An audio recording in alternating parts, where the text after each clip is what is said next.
Everyone, Alpha Eagle here again. Welcome back to my channel. I pray you're all doing well, and may God bless you all. Before we begin, be sure to like, share, comment, and subscribe. Everyone, this is going to be a live video, and I'll get back to making the Miles Morales construction videos later, but I didn't want to have two of the same type of videos in a row. I want to diversify a little bit. To get on with the video, I first wanted to thank everybody. We just hit 900 subscribers, so thank you. So I made this post. The channel has recently hit another milestone. We made it to 900 subscribers. Thank you very much for your support. We couldn't have got to this point without all of you. We're on our way to 1,000 subscribers, so please help us by liking, commenting, sharing, subscribing, and recommending us to your friends. Again, thank you and God bless. Now, let's take a look at our friends at the Fandom Imitative. Let's first look at Organized Chaos here. Go to this video that Organized Chaos made, and Snarky J goes full sexist. Now, I'm not going to go through this whole video because it's like 45 minutes long. Basically, he's going over a Snarky J video where she criticizes people for self-inserts. Now, I'm going to go forward a little bit and see she criticizes She-Hulk for the writers making She-Hulk a self-insert. She's talking about Velma. Velma is a self-insert of Mindy Kaling. Mindy Kaling admitted this. They race swapped her to an Indian girl for a reason. Go to Ray.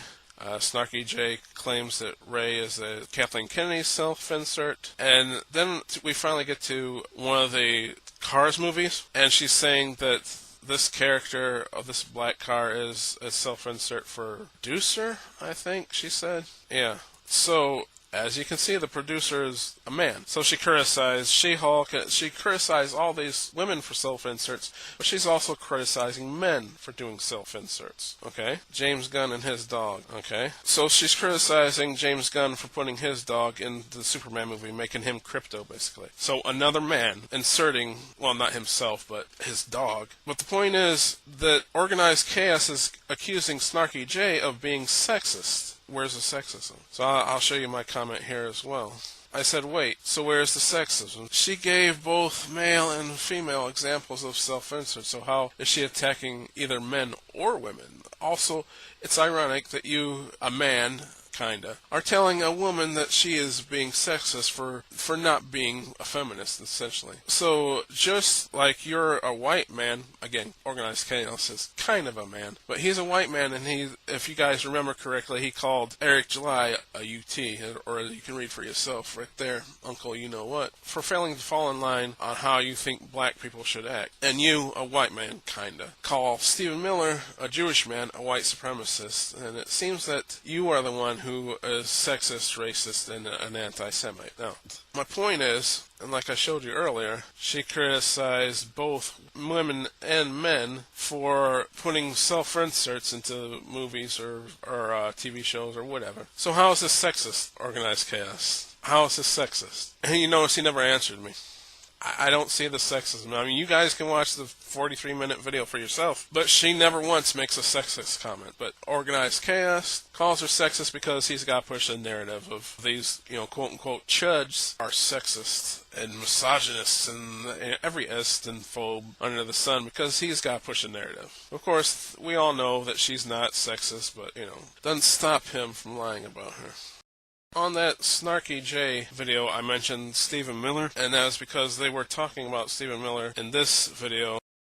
They're going to talk about white nationalists, quote-unquote. They bring up Stephen Miller. That's just hilarious, but let's listen to this. Yeah. So I got this here. It's a couple minutes long. Knowing love is being dismantled from within to serve a white nationalist agenda. If you want to understand why the Trump administration is pushing bans, freezes, and rollbacks at breakneck speed, then you need to understand the difference between white supremacy and white nationalism. Are these the neighbors that you want in your city? No. Okay. That's Stephen Miller, like I mentioned before. For those of you who don't know, Stephen Miller is Jewish. Stephen Miller is Jewish. I don't know if the Fandom Initiative knows he's Jewish, but I'm saying it now. He's Jewish. So how can a Jewish man be a white supremacist? That doesn't make any sense. Again, for those of you who don't know, white supremacists don't like Jews very much. But they're accusing Stephen Miller of being a white nationalist, so that doesn't make any sense. Let's read my comment. I said, so a white person wanting their race to survive and thrive is somehow wrong. That makes you a white nationalist. nationalist. Now, does that apply to all races? So a black person who wants their race to survive and thrive is also a racist bigot and a black nationalists. So, see, these people have no problem with black nationalists or black people who want their race to survive and thrive, but white people, that's a problem for some reasons, because, you know, these people are hypocrites. These people have double standards. They're the racists because they want black people to be able to support their race, but they don't want white people to be able to support their race. Is that another double standard? Anyway, and they say whiteness is not a thing, but they'll swear up and down that blackness is a thing. They'll support blackness, but there's something wrong with whiteness for some reason. These people. So, is blackness such a thing? And they'll say it is. They also said in this video that there's no such thing as white culture. Well, whiteness isn't really a thing. It's just, you know, it's just not.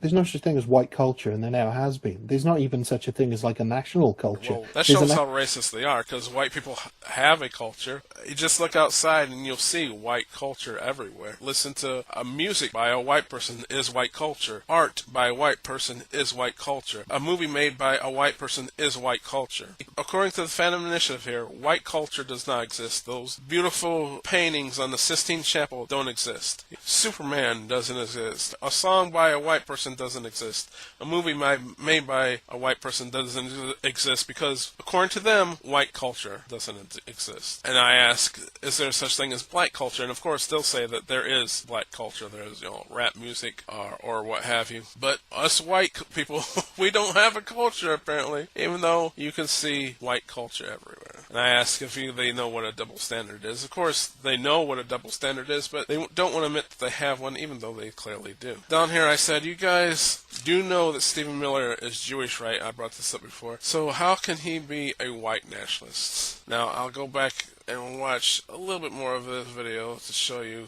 something else that they show you here. Show Miller's support of white. You know, I feel like Stephen Miller should have more empathy for minorities because he was the only Nazi vampire where he grew up, you know? And they just called Stephen Miller a Nazi vampire. Now, let that sink in. First of all, they said, you think he would have more sympathy for minorities. Stephen Miller is a minority. He's a Jewish man. He's a minority. And they just called him a Nazi. They just called a Jewish man a Nazi. Now, you could say that maybe actual fandom who said that is perhaps he's just ignorant and he doesn't know that Stephen Miller is Jewish, or he just insulted a Jew by calling him a Nazi. Now, that's very anti-Semitic, wouldn't you say that? I mean, calling a Jew a Nazi? How more insulting to a Jewish person can you get by calling them a Nazi? He's calling him the people who tried to genocide his people. He just called him a Nazi. But, you know, it's okay when the left-wing people do it. That's just fine for some reason. Nationalist websites and ideologies. When white supremacy is challenged by the idea of a multiracial nation, an idea where we all move forward together, what we see as the reaction to that is the rise of white nationalism. Eric Ward is the executive vice president of Race Forward, and he's a leading expert on the rise of white nationalism in America. He told me that white supremacy is best described as a belief, an assumption that white... Now, I want to stop on one of these pictures to point out that these people are saying that white nationalism is on a rise. And their evidence for white nationalism being on the rise is black and white pictures about 60, 70 years ago.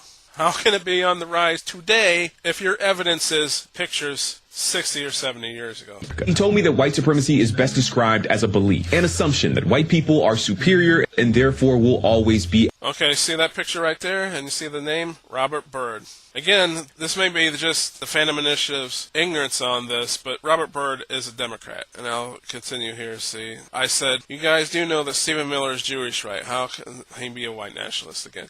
And then you show Robert Byrd, who is an actual white nationalist, and he was on their side. He was a Democrat, for anyone who doesn't know. Robert Byrd, who was an actual white nationalist, is on their side. He was the leftist, just like them. You guys continue to prove yourselves wrong over and over again. Not only was Robert Byrd a white nationalist and a Democrat, but he was also, according to Hillary Clinton, he was Hillary Clinton's mentor. And I believe... Today, our country has lost a true American original, my friend and mentor, Robert C. Byrd. And I believe he was also Bill Clinton's mentor, and I believe he was also Bernie Sanders' mentor. Drug reimportation. Thank you, Mr. President, and I yield back. Senator from West Virginia. Thank God for Bernie Sanders, Senator from Vermont. Thank God, thank you. Stay alone, brother. I thank the chair.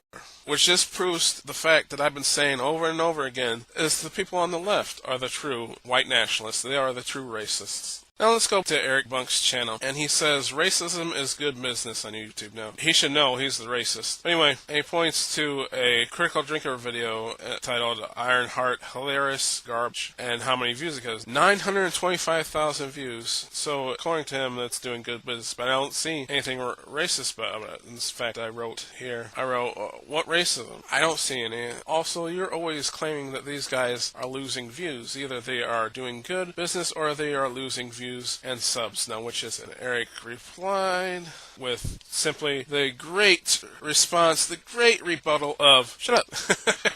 See, he can't rebut what I said. He can't refute anything I said. So he just tries to censor me. He just tells me to shut up. Anyway, where's your receipts, Eric? I mean, you called this racist, but how is this racist? You circle the number and the title here, but how is it racist? Simply because he criticized Ironheart? So if you criticize Ironheart, you're racist. You can't criticize Ironheart and not be racist, according to these guys. Now, you guys can watch the video of Critical Drinker's video, and I watched it. There was nothing. He didn't say anything racist, as far as I know, unless you guys point out, where's your receipts? Where's your receipts, Eric? I don't see them. Now, to prove that these guys are the real racists, Eric Debunk says, no, JDA, what you do is propaganda content. There's no such thing as systemic anti-white laws or policies in place. Even when DEI was happening, white people were still the most hired and still hold the most amount of wealth in this country. Pathetic emotions over facts, shits here from JDA. Now, see, the people on the left, like Eric here, like to claim that they are against racism and against discrimination, but they are in favor of things like DEIA, as he puts it here, which is discrimination. DEIA prevents white people, specifically straight white men, from getting jobs. They prioritize other races over white people. So if you're in favor of DEI, you're racist. You're just a plain racist here now. So I commented, I said, DEI, ESG, and affirmative action are all systemic anti-white laws or policies that are still in place. Even the Supreme Court ruled that the systems are anti-white. And what do you mean by was? He said when DEI was in place, it's still in place. Many of those anti-white policies are still in place. They simply changed the name from DEI to Bridge. And if you look that up, that's exactly what they did. Some places don't call it DEI anymore, they call it Bridge. And it says also Asians are the higher earners in America. So how can he say that the white people have all the money, when Asians actually make more money? And now how about those, rich white people are straight and conservative and Christian? Now, the Muslim guy who you may have seen, this recent guy who I don't know if he won, if he's the mayor of New York City now, but he did run for mayor. He's like the front runner, and he came out and he admitted that he wanted to tax white people, proving that the left are racist and they specifically go after white people. So white people are being targeted with these anti-white laws. So we went on your website and realized there's a policy proposal that says your plan, and I'm going to quote it for folks, is to shift the tax burden from overtaxed homeowners in the outer boroughs to more expensive homes in richer and whiter neighborhoods. Idea that DEI and these other affirmative actions don't exist is absurd. Now, Eric says you're stupid, of course, and with the ad hominems, because that's all they have. And I mean this, you are. Affirmative action doesn't exist. Well, it does. It exists. It's just by a different name. But when it did, it also impacted people from poorer rural states, like, for example, Appalachia. White women in particular benefited from affirmative action programs. Well, yeah, white women, but again, for some reason, the left consider women a minority or whatever, or they consider them marginalized, even though they are the majority of the world are women. So I don't see how they consider them. But anyway, regardless. So what he doesn't realize here is that there is, a such thing as the Prussian Olympics or the Prussian Pyramid. And even though DEI might help white women, they're just right above white men. White men are are on the bottom to these people, are on the very bottom. So they might help a few white women. The point is that it's not helping white men. White women are still below all minorities, all black people, all Asian people, all Hispanic people. White women are still towards the bottom. Anyway, you can find why in Title VII of the Civil Rights Act and Executive Order 1120, upwards of 70% of women use the program were white women. When the Supreme Court knocked it down back in 2023, citing the 14th Amendment, you know, the one that MAGA seems to not like, they just made it clear that other factors have to be considered and not just race. Well, now you're just admitting that the major factor of DEI is race. So, okay, DEI programs are not anti-right. You don't understand what DEI is. Are people in wheelchairs always not white people? How about deaf people, blind people? Are they black or something, or other than white? Well, okay, again, it depends on where the stack you are, okay? Handicapped white people are still below minorities. For example, if two handicapped people applied for a job, one of the handicapped people was white and one of them was black, they're still going to choose the black person. So the white handicapped person is still going to suffer from DEI. Anyway, white women benefit. Again, the women, the key word there, even though they're white, they're women. They're still above white men in the leftist mindset. And then he talks about veterans, okay? Well, again, let's take the same scenario. If two veterans apply for a job and one of them is white and one of them is black, they're going to choose the black person. So the white veteran still is suffering. Now, I said, you're not oppressed. Well, no, I'm not oppressed. And that's my point, is that I'm not oppressed now, and the point of eliminating stuff like DEI is to prevent me from getting oppressed, you see. Anyway, as I said up here, DEI is still anti-white. You know, how do straight, white, able-bodied men benefit from DEI? DEI prioritizes non-white handicapped people over white handicapped people. DEI prioritizes non-white low-income students over white low-income students. DEI prioritizes non-white veterans over white veterans. By eliminating DEI, it will prevent people from becoming oppressed. And that's my whole point. Anyway, that's about it for this video. I'm Alpha Eagle. Be sure to like, comment, share, and subscribe. God bless you for watching. God bless America. I pray that the Fandom Initiative stop with their anti-white racism.